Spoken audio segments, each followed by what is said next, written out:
Hey there, I'm Katie Brown and welcome to part 3 of this module. In part 2, we outlined 4 steps you need to do to outline and define your big goal.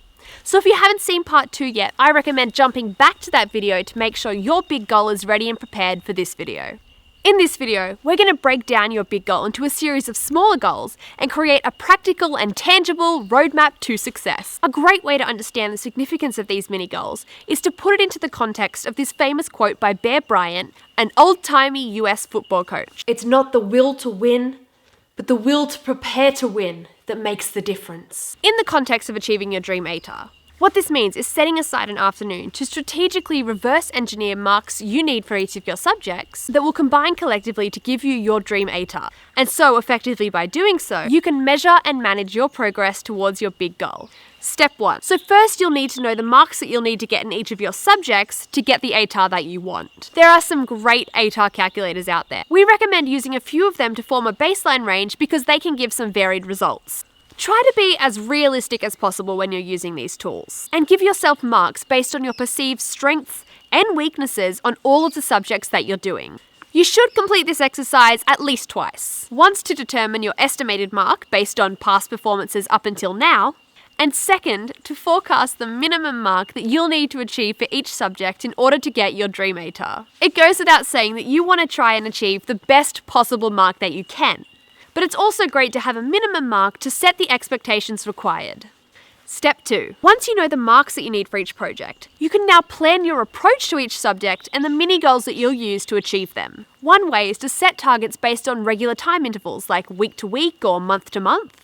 Or an alternative way is to plan according to milestones throughout the year. We actually recommend the second approach. This is because your final mark will depend largely on all of those milestones throughout the year.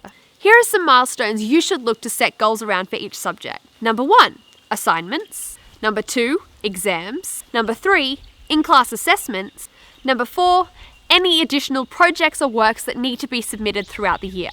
We strongly recommend that you write all of these out in a calendar, ideally one that shows you the entire year in a single glance.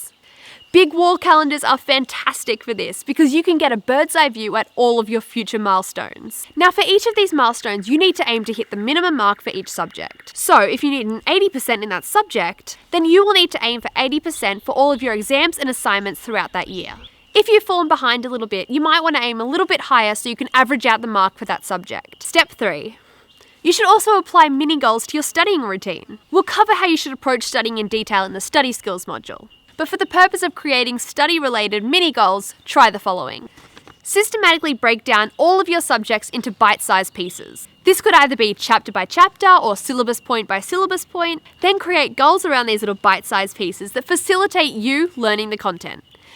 All of this talk about little bite-sized things have just got me thinking about chocolate, which you could also use as a reward.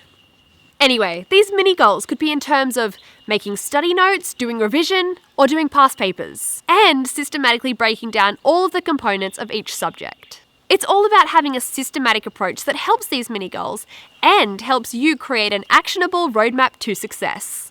In the next video, we'll show you an important technique that helps you stick to your goals and achieve consistent progress. I'm Katie Brown, thanks for watching, and I'll see you in the next video.